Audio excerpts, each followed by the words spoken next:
सिद्धि की शादी के बाद वो ससुराल चली जाती है। पीछे रह जाती है भाभी रानी।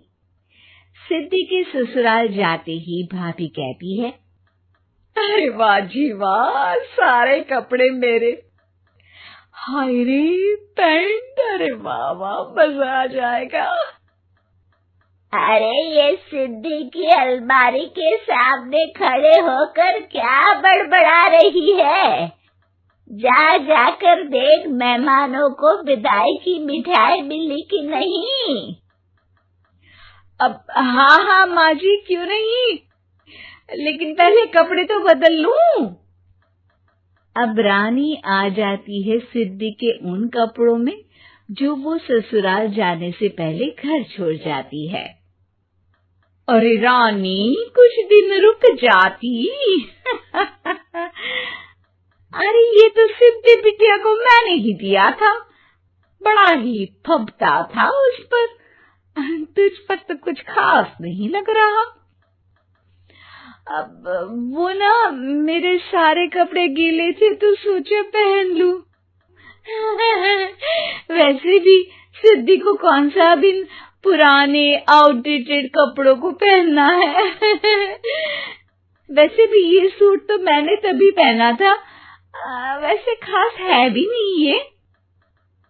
हाँ ठीक है, लेकिन ना मेरी सिद्धि पर तो जमता था। सारे मेहमान चले जाते हैं और सिद्धि ससुराल से मायके पहली बार आती है। अपना घर, अपना कमरा, अपनी अलमारी। ये बोलकर जैसे ही सिद्धि अलमारी खोलती है तो सामने उसके कपड़ों की जगह कुछ और ही रखा होता है। माँ, ओ माँ, जरा कमरे में तो आना। सास और रानी वहां पहुंच जाते हैं। रानी ने पहनी होती है सिद्धि की जींस और टी शर्ट। अरे भाभी, ये क्या? ये तो मेरी बड़ी ही महंगी टी शर्ट है, इसे आपने घर में क्यों पहनी है? अरे बहुत मिलती है दीदी ये चौक की मार्केट में, 150 में। ओ भाभी प्लीज, ये एरोपोस्टल है, 2000 की एक टी शर्ट। ओहो, 2000 में तो दीदी 4 साड़ी आ जाए। अब क्या बोलूं? भाभी, ये मेरी अलमारी में छोटू के कपड़े, तो मेरे कपड़े कहाँ है? मेरी अलमारी में? अब दीदी आपको कौन से पुराने कपड़े पहनने थे? माना भाभी, लेकिन मैं जब घर आती तो यही सब पहनती ना। अरे तुम तो बड़ी कंजूस हो दीदी।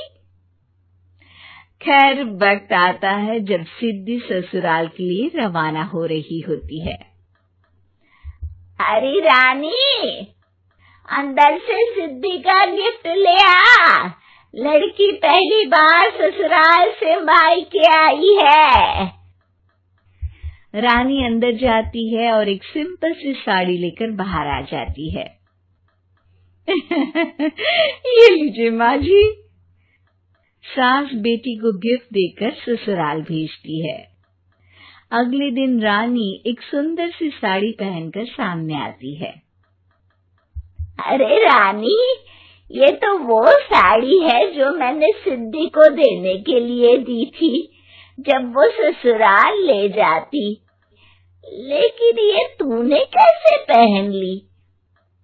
अरे माँ जी, ये साड़ी तो मुझे बहुत पहले से ही पसंद थी, लेकिन चिंता ना करिए, मैंने सिद्धि के लिए भी अच्छी सी साड़ी दी है। हाँ। तभी सिद्धि का फोन आता है। क्या माँ, कुछ अच्छा तो दिया होता ससुराल ले जाने के लिए। अरे पहले दिखा दिया होता। ये चमकते हुए पैकेट में नौकरानी वाली साड़ी मत दिया करो माँ। अरे बेटे, वो तेरी भाभी ने ना गलती से उससे पैकेट बदल गया। हाँ, मैं कल ही तेरे भाई के हाथ से तेरा वाला पैकेट भेज दूंगी। अरे रहने दो माँ, आई एम श्योर भाभी ने अभी वही साड़ी पहनी होगी जो तुमने मेरे लिए रखी थी। तुम तो समझ नहीं पाई उनको। खैर छोड़ो, मैं ज्यादा बोलती अच्छी नहीं लगती। रहने दो, आपको उन्हीं के साथ रहना है, फिर बात करेंगे। सास को रानी पर गुस्सा आ जाता है। वो उसके कमरे में जाती है जहाँ वो शादी का एल्बम देख रही होती है। रानी, मार्केट जाकर एक ऐसी ही साड़ी लेकर आ। कल प्रतीक जाकर सिद्धि के घर दे आएगा। अरे क्यों माँ जी, कितनी साड़ी देनी है दीदी को? यहाँ कोई सेल लगी है क्या? अरे चुप कर, मेरे बेटी के हिस्से की साड़ी खुद पहन ली, अब ज्यादा ज्ञान बांट रही है। एक दिन सिद्धि का फोन आता है। माँ, मेरी सास ने आज सबको खाने पर बुलाया है। सारे लोग सिद्धि के ससुराल पहुंचते हैं। खाना खाकर वो लोग निकल रहे होते हैं कि सिद्धि की सास सभी को गिफ्ट देती है। अरे बहन जी, बेटी के घर का खाना खा लिया, यही बहुत है जो आप ऊपर से गिफ्ट भी दे रही है।